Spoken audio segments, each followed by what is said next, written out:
Bismillahirrahmanirrahim. So this is a completely beginner's orientation to the website that we use for our system. This is Quranic Sciences Institute by Sheikh Mahmoud. Um, Please remember the name of the website or the URL. It's QSI1.com. This is the number one in the URL. Normally people just go like QSI.com, and that's a different one. So this is an orientation for the website, and this orientation is important when the teachers are going to be giving more information to the parents. Sometimes the parents may come to the class asking like, oh, how can we do this at home? How can we make our child practice at home and everything like that? So you need to give them a little bit of an orientation to the website that we are using. The first thing that you need to inform them is that about the address, the qsi1.com. Make them write it down, take a snapshot or something like that, so they don't make any mistake in there. Second thing that you have to look into is this how to log in.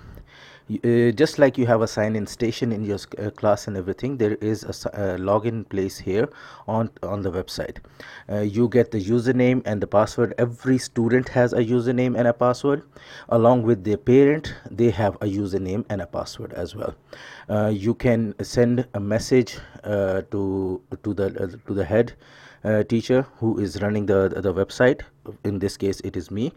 You can send it over to me and ask me such and such guardian is looking for his username and password.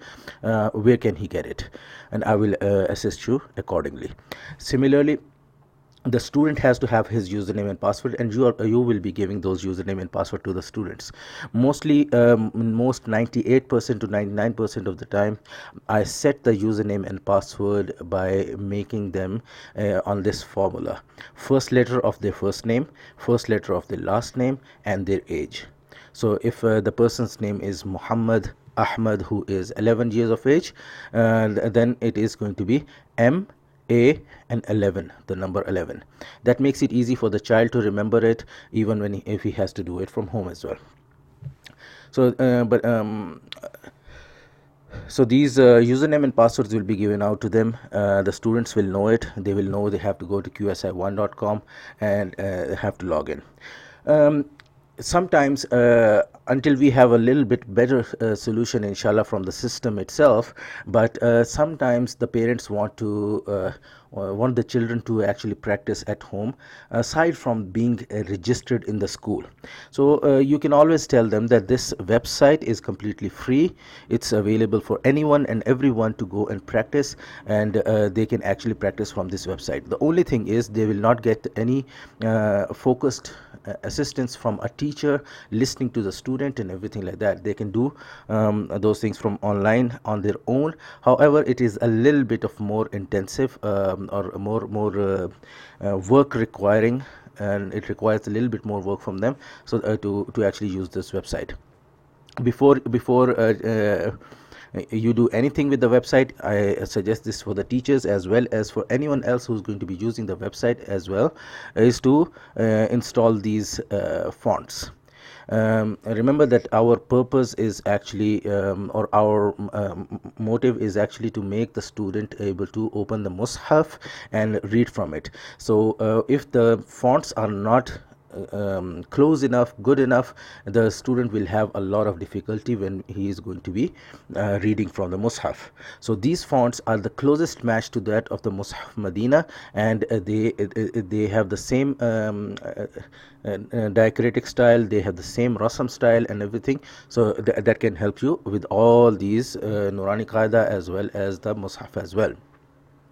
Other than that, what the parent can do is actually use this Nurani Qaida, which is available for everyone, anyone and everyone. Once you click it, you go into this place. All the entire Nurani Qaida is here. All the lessons are available. Lesson 6 is not part of the Nurani Qaida, so it is not there.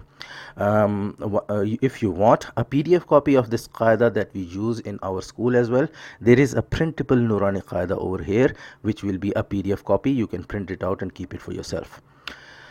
Our printed Nurani Qaida that we use, or the new ones that we are using, are slightly modified from the original style. So keep that in mind.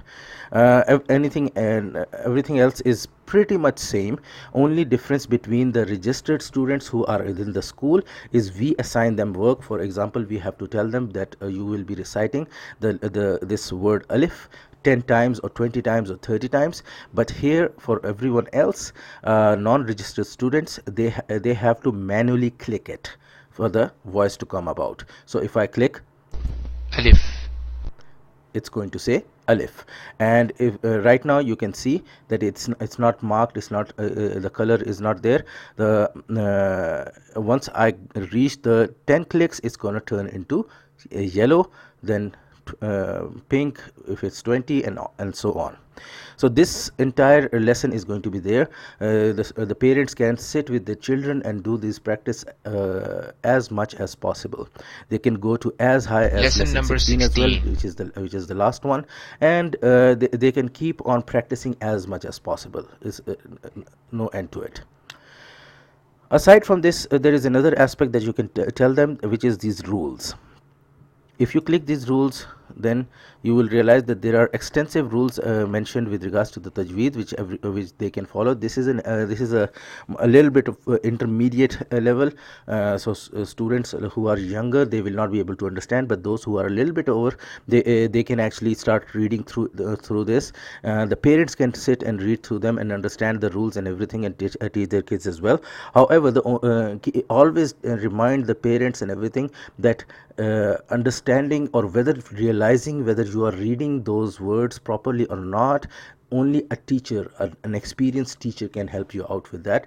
You will not be able to assess whether the person is doing it right or not. This is a complete introduction or the orientation for the website itself. If you start playing around with the website, you'll find out that there is lots of things on this website that you may be interested in. You've got the Asma'ul Husna, you've got the Ruqya, you've got 40 Hadith Qudsi, and all the ways to pray, du'as, and everything like that. So you can figure them out. And the website also mentions with regards to the homeschooling of Sheikh Mahmoud Sahab. That option is still also available. Go through it and read through all the things that he is offering as well. Jazakallah khair. Wassalamu alaikum wa rahmatullahi wa barakatuh.